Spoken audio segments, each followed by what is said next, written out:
സർവത്ര ദേവീ നാമ സങ്കീർത്തനം മഹാദേവ്യൈ നമഃ സർവത്ര ഗോവിന്ദനാമ സങ്കീർത്തനം ഗോവിന്ദ ഗോവിന്ദ ഗോപികാ ജീവനസ്മരണം ഗോവിന്ദ ഗോവിന്ദ നമഃ പാർവതീപതയേ ഹര ഹര മഹാദേവ സ്വാമിയേ ശരണമയ്യപ്പ. സുപ്രഭാതം, ശുഭദിനം. എല്ലാ തന്നെ ആത്മാക്കൾക്കും പുലർകാല വന്ദനം. ശ്രീമദ് ഭാഗവത ദേവി ഭാഗവത നിത്യപാരായണ പരമ്പരയുടെ ഇന്നത്തെ യജ്ഞവേദിയിലേക്ക് സുസ്വാഗതം. സപ്തമസ്കന്ധം നവമാധ്യായം കകുദ്മിയുടെ കഥകളെയാണ് പറഞ്ഞുകൊണ്ടുപോകുന്നത്. അങ്ങനെ ആ കകുസ്ഥൻ അതിവിഖ്യാതനായ രാജാവായി തീർന്നു. അദ്ദേഹത്തിൻ്റെ വംശത്തിൽപ്പെട്ട രാജാക്കന്മാർ കാകുസ്ഥന്മാർ എന്ന ഭൂമിയിൽ വിഖ്യാതരായി തീർന്നു. അപ്പോൾ ശ്രീരാമചന്ദ്രസ്വാമിയൊക്കെ കാകുസ്ഥൻ എന്നൊക്കെ രാമായണത്തിൽ കാണാം പേര് ചില സ്ഥലങ്ങളിൽ. എന്താന്ന് പറഞ്ഞാൽ ഇവൻ്റെ വംശം ഇക്ഷ്വാകു വംശം, ആസുരി വംശമല്ലേ ശ്രീരാമചന്ദ്രസ്വാമിയൊക്കെ. അപ്പോൾ ഇവൻ്റെ വംശത്തിലുള്ള രാജാക്കന്മാർക്കൊക്കെ ഇവൻ്റെ ഈ പേര് കാരണം കൊണ്ട്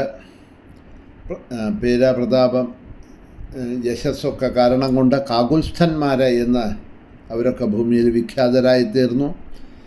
ഈ കകുത്സ്ഥന് ധർമ്മപത്നിയിൽ ബലശാലിയായ ഒരു പുത്രനുണ്ടായി. അദ്ദേഹത്തിൻ്റെ പൃഥു എന്ന പുത്രനും വിശ്രുതനും വീര്യവാനുമായിരുന്നു എന്ന് പറയാണ്. ഇത് നമ്മുടെ വേനനിൽ നിന്നും ഋഷിമാർ കറഞ്ഞെടുത്ത് വന്ന പൃഥുവിനെ എല്ലാ ഘട്ടവും ഇവിടെ പറയുന്നത്. ഇത് വേറൊരു പൃഥു. ഒരു പേരുകളൊക്കെ ആർക്ക് വേണമെങ്കിൽ ആവാലോ. ഇന്നിപ്പോൾ നാരായണൻ എന്ന് പറഞ്ഞ ഒരാൾക്കല്ലല്ലോ, ആയിരക്കണക്കിന് പേർക്ക് നാരായണൻ, കൃഷ്ണൻ, രാഘവൻ, രമേശൻ ഇതൊക്കെ പേരുണ്ടല്ലോ. അപ്പോൾ അന്നും അതൊക്കെ പേരുകളൊക്കെ ഉണ്ടാവും. ഒരേ പേരിൽ തന്നെ പലരും അന്നും ഉണ്ടായിരുന്നു. പാണ്ഡുപുത്രന്മാരിൽ സഹദേവനുണ്ടായിരുന്നു. ജരാസന്ധൻ്റെ പുത്രൻ സഹദേവനാണ്. അപ്പോൾ ഇതൊക്കെ നമ്മൾ അത് സംയോജിതമായിട്ട് അവിടെ അതിനെ മനസ്സിലാക്കിയെടുക്കണം എന്നർത്ഥം. അപ്പോൾ ഇദ്ദേഹത്തിൻ്റെ ഈ കകുസ്ഥൻ്റെ പുത്രനാണ് പൃഥു. അവനും വളരെ വിശ്രുതനും വീര്യവാനുമായിരുന്നു. പരാശക്തിയുടെ പരമഭക്തനായിരുന്നു അദ്ദേഹം. സാക്ഷാൽ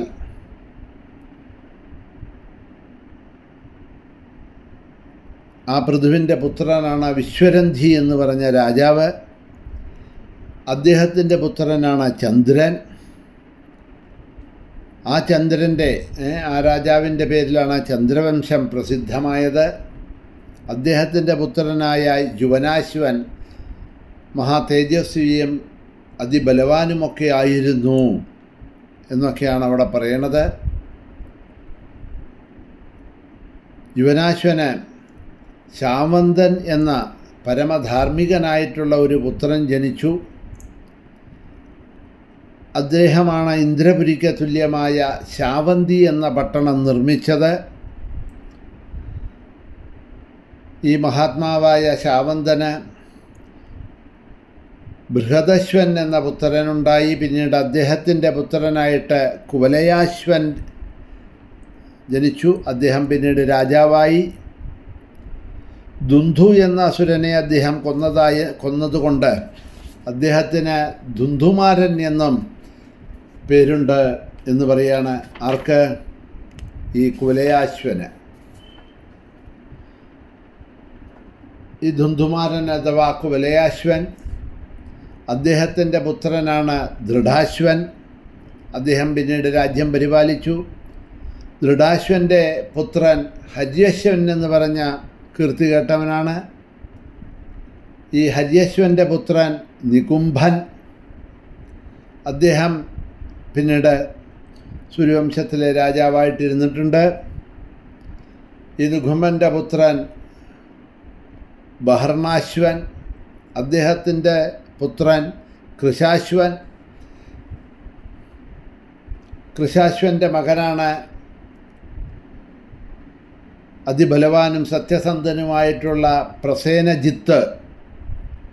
അദ്ദേഹത്തിൻ്റെ പുത്രനാണ് മഹാഭാഗനായ യൗവനാശ്വൻ എന്ന വിശ്രുതനായിട്ടുള്ള രാജാവ്, ഈ യൗവനാശ്വൻ്റെ പുത്രനാണ് മാന്ധാതാവ് എന്ന മഹാരാജാവ്. അദ്ദേഹമാണ് 1008 നക്ഷത്രങ്ങളൊക്കെ നിർമ്മിച്ചത് എന്നൊക്കെ പറഞ്ഞു കേട്ടിട്ടുണ്ട്. ഭഗവതി പ്രസാദത്തിന് വേണ്ടി ഓരോരോ തീർത്ഥസ്ഥാനങ്ങളിലാണ് അതൊക്കെ നിർമ്മിച്ചത്. അദ്ദേഹത്തിൻ്റെ ജനനം മാതൃഗർഭത്തിൽ നിന്നുണ്ടായതല്ല, പിതാവിൻ്റെ ഉദരത്തിൽ നിന്നാണ് അതായത് യൗവനാശ്വൻ്റെ ഉദരത്തിൽ നിന്നാണ് ഈ മാന്ധാതുവിൻ്റെ ജനനമുണ്ടായത് എന്നും പിന്നീട് പിതാവിൻ്റെ കുക്ഷി ഗർഭസ്ഥ സ്ത്രീകളെപ്പോലെ വളർന്നു വന്നപ്പോൾ ആ വയറിനെ പിളർന്നാണ് ഈ പുത്രൻ മാന്ധാതു ജനിച്ച് പുറത്തേക്ക് വന്നത് എന്നും പറയുന്നുണ്ട്. ഔരസപുത്രനല്ല എന്ന് പറഞ്ഞാൽ ഭാര്യയിൽ ജനിച്ച പുത്രനായിരുന്നില്ല എന്നും അവിടെ പറഞ്ഞു. അപ്പോഴാണ് വീണ്ടും ജനമേജയന് സംശയങ്ങൾ. അങ്ങ് ഇപ്പോൾ ഈ പറഞ്ഞ മാതിരിയുള്ള ഒരു ജനനം ഇതിനു മുമ്പ് ഞാൻ കേട്ടിട്ടേ ഇല്ലല്ലോ. ഇതെന്താ ഇത്? സാധാരണ സ്ത്രീകളല്ലേ ഗർഭം ധരിക്കുക, പ്രസവിക്കുക എന്നുള്ളതൊക്കെ. അതിന് വിപരീതമായിട്ട് ഇവിടെ രാജാവായിട്ടുള്ള യൗവനാശ്വൻ ഗർഭം ധരിച്ചു. അദ്ദേഹത്തിൻ്റെ ഉദരത്തിൽ ഉണ്ണി വളർന്നു. ആ വയറ് വളർന്ന് വലുതായ സമയത്ത് യഥാസമയം ആ വയറിനെ കീറി അതിൽ നിന്നും മാന്ധാതു എന്ന പുത്രനെ പുറത്തെടുത്തു എന്നൊക്കെ പറഞ്ഞപ്പോൾ ഇങ്ങനെയുള്ള ഒരു ജന്മം ഇതുവരെ കേട്ടിട്ടില്ല. ഇങ്ങനത്തെ ഒരു ജന്മം സംഭാവ്യമാണോ? അതുകൊണ്ട് മാന്ധാതാവിൻ്റെ ജന്മകാരണം അങ്ങ് ഒന്ന് വിസ്തരിച്ച് പറയണം. ഈ മാന്ധാതാവ് എങ്ങനെയാണ് ഈ യൗവനാശ്വൻ്റെ ഉദരത്തിൽ വന്ന് ജനിച്ചത്, വന്ന് പിറന്നത് എന്ന് മനസ്സിലാവണില്ല എന്നൊക്കെ ഈ ജനമേജയൻ ചോദിച്ചപ്പോഴാണ് വ്യാസൻ ആ കാരണങ്ങളെ പറഞ്ഞുകൊണ്ട് തുടങ്ങുന്നത്. യൗവനാശോ വനപത്യാഭൂദ്രാജ പരമധാർമ്മിക ഭാര്യാണാം ച ശതം തസ്യ ബഭൂവ നൃപധേർനൃപ. പരമധാർമ്മികനായിരുന്നു ഈ യൗവനാശ്വൻ എന്ന് പറഞ്ഞ രാജാവ്.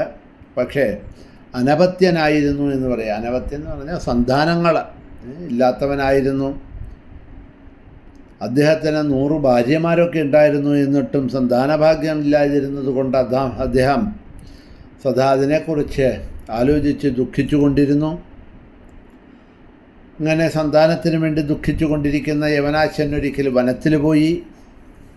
അവിടെ ഉണ്ടായിരുന്ന മഹർഷിമാരുടെ പുണ്യാശ്രമത്തിലെത്തി. ദുഃഖിതനായിട്ടുള്ള ഈ രാജാവ് ആ താപസന്മാർ നോക്കി നിൽക്കെ സങ്കടം സഹിക്ക് വയ്യാതെ ദീർഘശ്വാസം വിട്ടു. ഇദ്ദേഹം അത്യധികം ദുഃഖിതനാണ് എന്ന് കണ്ട മഹർഷിമാർ എന്താണ് അതിനുള്ള കാരണം എന്ന് ചോദിച്ചു. എന്തിനാ അങ്ങ് ഇത്രയധികം ദുഃഖിക്കണത്? എന്താ അങ്ങയുടെ ചിന്ത? എന്താച്ചാലും പറയൂ എന്ന് ഈ ഋഷികൾ ചോദിക്കുകയുണ്ടായി. അപ്പോൾ സത്യം എന്താച്ചാൽ പറഞ്ഞോളൂ. അങ്ങയുടെ ദുഃഖത്തിന് നിവാരണമാർഗം ഞങ്ങളെ കൊണ്ട് കഴിയുന്നതാണെങ്കിൽ ഞങ്ങൾ അതിന് പരിഹാരം ചെയ്തു തരാം. ഞങ്ങളോട് എന്തായാലും തുറന്നു പറഞ്ഞോളൂ എന്ന് ഈ യുവനാശ്വനോട് ഋഷികൾ പറഞ്ഞു. ഇങ്ങനെ ഋഷികൾ ചോദിച്ചപ്പോൾ യൗവനാശ്വൻ എന്താണ് പറഞ്ഞത് എന്നുള്ള ഭാഗങ്ങളെ നമുക്ക് നാളെ അവലോകനം ചെയ്തു പോകാം. ഇന്നിവിടെ തന്നെ നിർത്തുന്നു. എല്ലാവർക്കും ശുഭദിനം നേർന്നുകൊണ്ട് ശ്രീ മഹാദേവ്യൈ നമഃ.